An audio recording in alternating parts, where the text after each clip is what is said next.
It's been a rough year for Tim Pool in his show. He's had some good stuff, and I support Tim Pool. So go to timcast.com. I mean that I'm a supporter, subscriber. You get to the after show, you get on the Discord. Tim's great, and I have a lot of respect for Tim. So I'm not trying to come on here from some type of, I don't know, dissing aspect. I really say this because I care about the show. And he's gotten to a spat recently with, it's not a spat, I mean, just an unnecessary back and forth.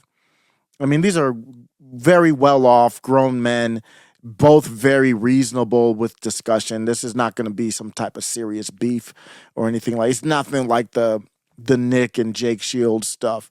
But here's what happened. It started with the comic Dave Smith debate.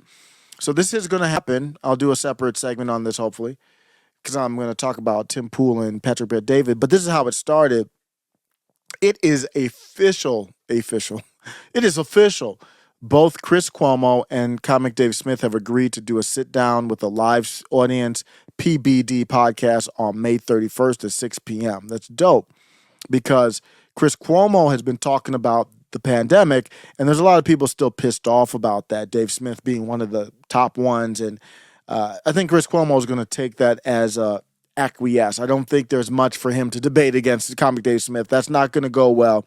If I could give you a tip, Chris, before I get to Tim Pool, if I could give you a tip on this, Chris, don't argue comic Dave Smith on his solid points. I mean, there's nothing he can argue against on the pandemic. So this is going to be more like a kind of like a struggle session on the right is what it should be. Otherwise, it's not going to go well for Cuomo. But after that, somebody put this down here. Shane Hazel replied. I didn't even see that. But after that, Jared, this is just a dude with like a couple hundred followers. I mean, not that doesn't mean his opinion doesn't matter, but Tim Pool shouldn't be replying to dudes like that. So this dude says, take notes, TIMCAST, win your fans back by hosting the important debates. Tim's under a lot of pressure, man. He's not coming out looking good with the Jake Shields. And even though I didn't like how Jake Shields made that public, Tim doesn't look good.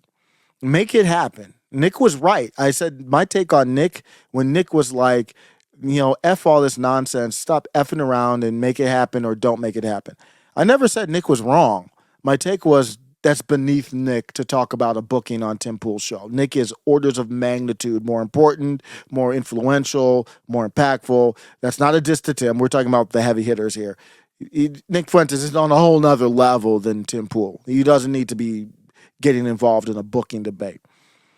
But so that with all that in mind, that's where Jared says, take notes, win back your fans. So Tim Pool is not losing fans that we can see from Social Blade or these sites where you can look, but he's losing credibility. And that's not something you can buy. You can't get that back.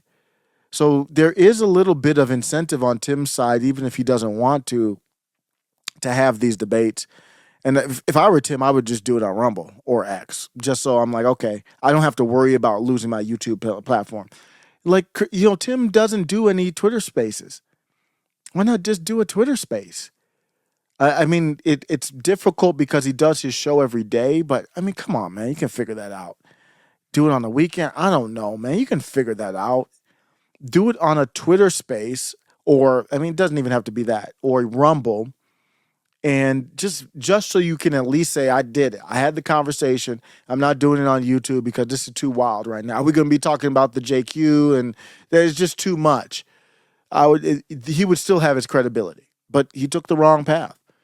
So Tim Pool replies to this rando, and I'm a rando too, so I'm not, that's fine. So I'm not dissing the dude because he's a rando.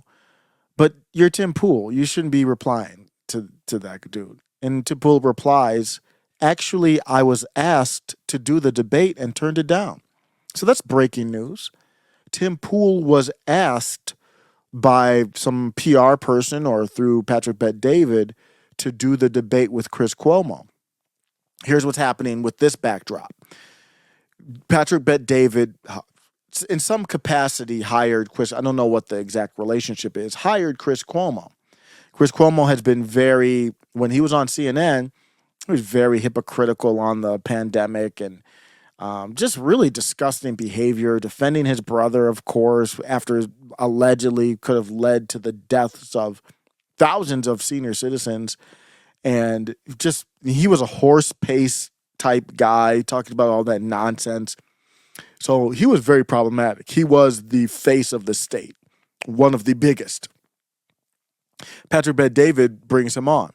I actually disagree with Dave Smith on this. It's not a strong disagreement at all. So I have no problem. Dave Smith did a segment just completely annihilating this bruh. And that's how the debate, I think, happened. Because I was listening to part of the problem, and Dave was like, I want to debate this dude if he wants to debate. I know Patrick Bet-David. We can make this happen. And within a couple days, or I think that was this weekend, a couple days, it's happening. And this is good for both parties. That's how debates happen, when it's in the best interest of both parties. Because Patrick Bet-David got some feedback on how are you going to prop up Chris Cuomo. He's never even acknowledged or talked about his problems that he had on CNN in full. And that's what this debate gives that opportunity. Comic Dave Smith is going to go scorched earth. But I have a little different take on it. So Patrick Bet-David, if I had a show like Patrick Bet-David, I would absolutely hire Chris Cuomo. Chris Cuomo is very talented. He's very entertaining. He's very good. He's really good. Now, I would prioritize hiring my people I trust first, but Patrick Bet-David's already done that. He's got his crew. And then on top of his crew, he's adding a different perspective. And Chris Cuomo's kind of molding into the crew, you could say, but he still has a different perspective. But he's an industry insider. He has very valuable information that he can provide to a podcast. I played a clip where Chris Cuomo, I was like, he's really good. I have no problem with it. And I do understand the concern, though. So this is very much needed. After this debate, then I think it's all good because all those issues are going to be brought to the table. We'll see how Chris Cuomo handles it. But that's what's in the backdrop of this, because it looked like Patrick Bet-David understood that problem, because I didn't hear anything about Chris Cuomo debating anybody until, and this has to be on the pandemic only. I don't want to hear anything else. Just let's have, if that's only an hour, fine. I don't know what it is, but to me, I only want to hear the pandemic. I don't want to hear about any other topics. We need to hash that out.